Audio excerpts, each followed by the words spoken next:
Hello बच्चों, आप सभी लोगों का फिर एक बार स्वागत है आज की क्लास में। तो बच्चों, आज हम लोग देखने वाले हैं क्लास 10 का केमिस्ट्री चैप्टर नंबर 3, जिसका नाम है यानी कि धातु एवं अधातु।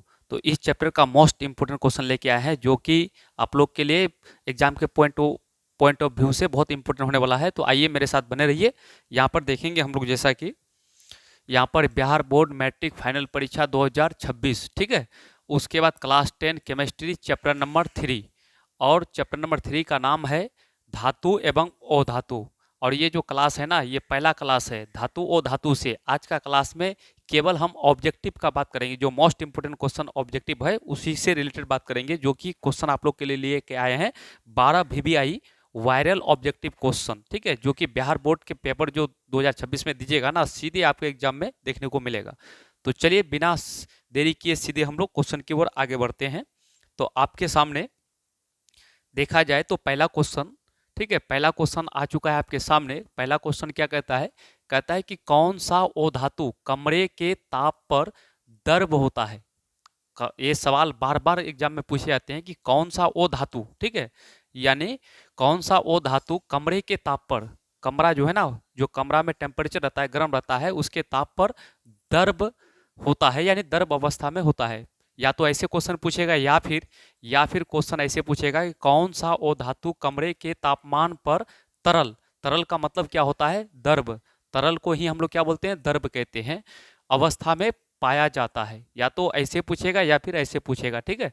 तो जैसे पूछे, लेकिन इसका आंसर वो कौन सा वो धातु है जो कमरे के ताप पर द्रव अवस्था में पाया जाता है, तो उस वो धातु का नाम है यानी बरोमीन। क्या नाम है? बरोमीन, ठीक है। उस ओ धातु का नाम क्या है? बरोमीन, यानी बरोमीन, जिसका संकेत होता है बी आर। क्या होता है? B R. इसका संकेत क्या होता है? B R. तो मोस्ट इंपोर्टेंट क्वेश्चन है ये, ठीक है। चलिए आगे बढ़ते हैं हम लोग। चलिए यहाँ पर देखिएगा। अब क्वेश्चन नंबर 2 क्या कहता है? क्वेश्चन नंबर 2 कहता है कौन सी धातु, ठीक है, कौन सी धातु, यहाँ पर धातु के बारे में बोल रहा है कि कमरे के ताप पर द्रव अवस्था में पाई जाती है। तो ये भी क्वेश्चन क्या है? मोस्ट इंपोर्टेंट क्वेश्चन है, वीवीआई क्वेश्चन है, ठीक है। कौन सी धातु जो कमरे के ताप पर द्रव अवस्था में पाई जाती है। द्रव का मतलब तरल अवस्था, ठीक है। तो धातु अगर पूछेगा, तो धातु पूछेगा तो उसका नाम हो जाएगा यानी पारा। कौन सी धातु? पारा। और पारा को ही हम लोग क्या बोलते हैं? मरकरी। क्या बोलते हैं? मरकरी भी कहते हैं, मरकरी, ठीक है। और जिसका संकेत होता है एच जी। क्या होता है? एच जी, ठीक है। क्या होता है? H G. तो इसको याद रखिएगा, जो कि मोस्ट इंपोर्टेंट क्वेश्चन है ये भी। चलिए हम लोग फिर आगे बढ़ते हैं। अब देखेंगे हम लोग क्वेश्चन नंबर 3। क्वेश्चन नंबर 3 क्या कहता है? कहता है कि किस धातु को चाकू से आसानी से काटा जा सकता है। ये भी वीवीआई क्वेश्चन है, ठीक है, वीवीआई क्वेश्चन है। यानी किस धातु को या कौन धातु को चाकू से आसानी से काटा जा सकता है, तो उस धातु का नाम है, क्या है? चाकू से काटे जाने वाले धातु का नाम है आपका यानी सोडियम है। क्या है? सोडियम। क्या है? सोडियम, ठीक है, सोडियम है। उसके बाद आपका लिथियम है, लिथियम, ठीक है, सोडियम लिथियम। एक तो सोडियम को चाकू से आसानी से काटा जा सकता है, लिथियम को भी चाकू से आसानी से काटा जा सकता है। और आपका है पोटेशियम। क्या है? पोटेशियम, ठीक है, पोटेशियम। ये 3 ऐसे धातु है जिसे चाकू से आसानी से काटा जा सकता है। तो आपका ऑप्शन देखिएगा, 4 ऑप्शन देके पूछेगा। अगर सोडियम हो जाए, लिथियम और पोटेशियम नहीं हो जाए, तो सोडियम इसका सही आंसर हो जाएगा, ठीक है। या फिर तीनों रहेगा तो इनमें से सभी हो जाएगा। ऑप्शन ए में अगर ए में सोडियम रहे, बी में लिथियम रहे, सी में पोटेशियम रहे, तो ऑप्शन डी में इनमें से सभी रहेगा तो सब तो हो जाएगा, ठीक है। तो ये, या फिर ये 2 नहीं देगा, कोई एक दे देगा, तो वो आपका सही हो जाएगा ऑप्शन में, ठीक है। तो चाकू से, यानी किस धातु को चाकू से आसानी से काटा जा सकता है, उस धातु का नाम है क्या? सोडियम है, लिथियम है, पोटेशियम है। चलिए अब आगे बढ़ते हैं फिर। चलिए यहाँ पर 4 नंबर का क्वेश्चन देखेंगे हम लोग। क्या कहता है कि सबसे भारी धातु कौन है? यहाँ 4 ऑप्शन दिया हुआ है, ठीक है। तो सबसे भारी धातु जो है ना, वो है यूरेनियम। क्या है? यूरेनियम। ऑप्शन नंबर ए इसका बिल्कुल क्या है? सही जवाब है। ऑप्शन नंबर ए बिल्कुल इसका सही जवाब है। जो भी बच्चा क्लास में आया है तो शुरू से अंत तक देखिएगा, ठीक है। आप लोग के लिए मोस्ट इंपोर्टेंट क्वेश्चन चला रहे हैं हम, ठीक है। और ये पढ़ लेते हैं तो आपका एग्जाम में एक भी क्वेश्चन छूटने वाला नहीं है। चलिए हम लोग नेक्स्ट आगे बढ़ते हैं। अब यहाँ पर क्वेश्चन ये क्वेश्चन नंबर 5 है। यहाँ पर क्वेश्चन नंबर 5 क्या कहता है कि धातुओं की प्रकृति कैसी होती है। जो धातु होता है तो उसकी प्रकृति कैसी होती है, तो वो जो धातु होगा तो वो क्षारीय होगा। क्या होगा, उसकी प्रकृति क्या होगा, क्षारीय होगा। धातुओं की प्रकृति क्षारीय, ठीक है, क्षारीय होती है। अगर क्षारीय ऑप्शन में नहीं रहेगा तो विद्युत धनात्मक, ठीक है, विद्युत धनात्मक, विद्युत धनात्मक। विद्युत का क्या होता है, धनात्मक होता है। जो धातु होगा वो विद्युत का क्या होता है, धनात्मक होता है, और जो ओ धातु होगा विद्युत का ऋणात्मक होता है। ठीक है, अगर यहाँ पर ओ धातु लगा देता ना, ओ धातु लगा देता तो यहाँ पर अम्लीय देते, ठीक है, या फिर विद्युत का ऋणात्मक। ठीक है, और धातु है तो धातु की प्रकृति कैसी होती है, एक तो क्षारीय होती है। अगर क्षारीय ऑप्शन में नहीं देखने को मिलेगा तो क्या मिलेगा, विद्युत का धनात्मक। तो ये आपका सही हो जाएगा। ठीक है, फुल कंसेप्ट के साथ पढ़िए, क्योंकि वहां पर कभी कभी ऑप्शन को चेंज कर दिया जाता है। आप पढ़ के जाइएगा क्षारीय, ऑप्शन में क्षारीय ना दे करके विद्युत धनात्मक, तो ये सही हो जाएगा। चलिए आगे बढ़ते हैं, क्वेश्चन नंबर 6 देखेंगे हम लोग।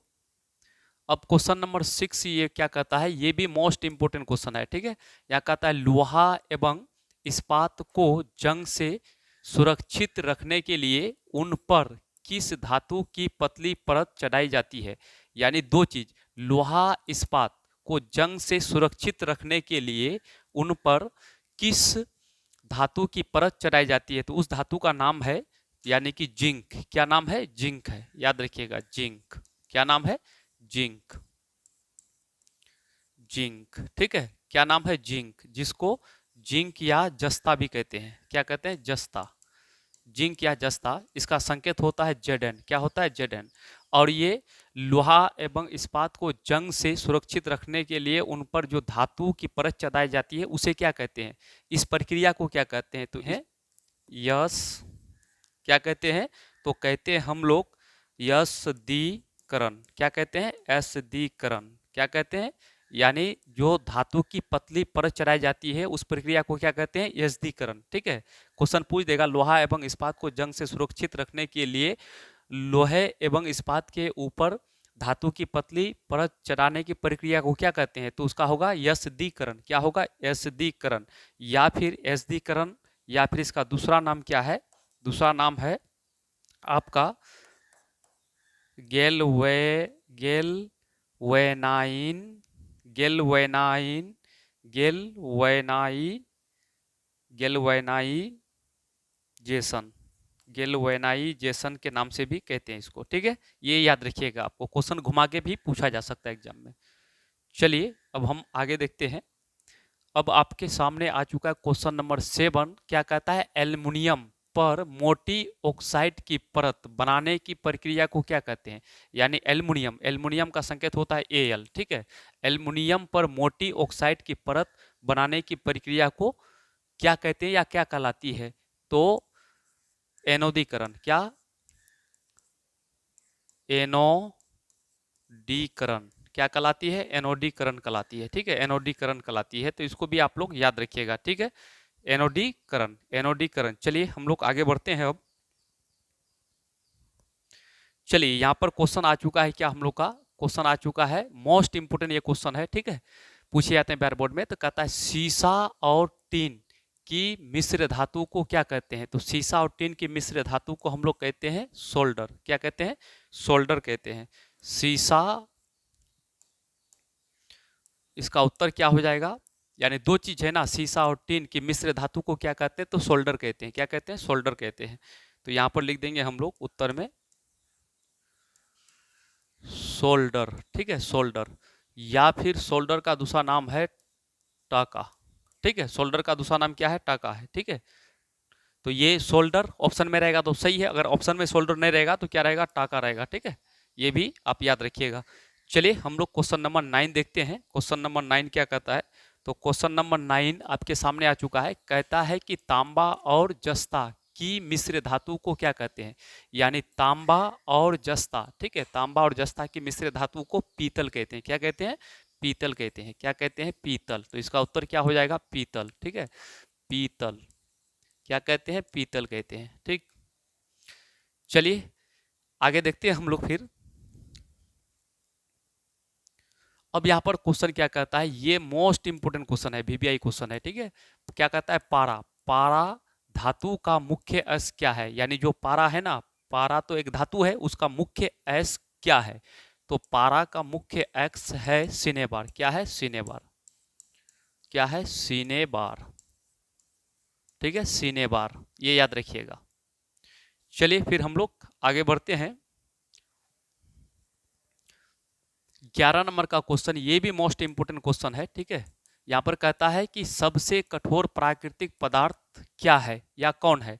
ठीक है, सबसे अधिक यानी सबसे कठोर प्राकृतिक पदार्थ, तो सबसे कठोर प्राकृतिक पदार्थ का नाम है हीरा। क्या है? हीरा है। ठीक है, हीरा। क्या है? हीरा है, इसको याद रखिएगा। ठीक, चलिए हम लोग फिर आगे बढ़ते हैं। अब यहाँ पर हम लोग देखेंगे, यहाँ पर क्वेश्चन नंबर 12, यहाँ पर क्या कहता है, वो धातु जो सिर्फ अम्लराज में घुलता है, यानी उस धातु का नाम क्या है। यानी कहने का मतलब कहता है कि वो धातु जो सिर्फ अम्लराज में घुलता है, तो वो कौन सी धातु है जो अम्लराज में ही घुलता है। तो वो धातु का नाम है सोना। ठीक है, सोना पहनने के बाद कालापन हो जाता है, तो वो अम्लराज में अगर दे के घुलाएगा तो बिल्कुल क्या हो जाएगा, गल जाएगा। ठीक है, तो फिर पुराना के तरह सोना का चमक आ जाएगा। तो उस धातु का नाम क्या है, यानी कौन धातु अम्लराज में घुलता है, तो उस धातु का नाम क्या है, सोना नाम है। क्या है? सोना। ठीक है, सोना जो है ना, वो अम्लराज में घुलता है। किसमें घुलता है? अम्लराज में, यानी नाइट्रिक अम्ल और हाइड्रोक्लोरिक अम्ल, ठीक है, मिलकर के अम्लराज बनता है। तो इसको याद रखिएगा। तो प्यारे बच्चों, आप लोग को अच्छा लगता होगा। ठीक है, तो जैसा कि आप ये पढ़े, इसका पार्ट 1 है आज, पहला क्लास, और दूसरा क्लास कल आने वाला है, जो कि दूसरा क्लास में चैप्टर नंबर 3 का सारे ऑब्जेक्टिव कंप्लीट कर देंगे। ठीक है, आज के लिए इतना ही।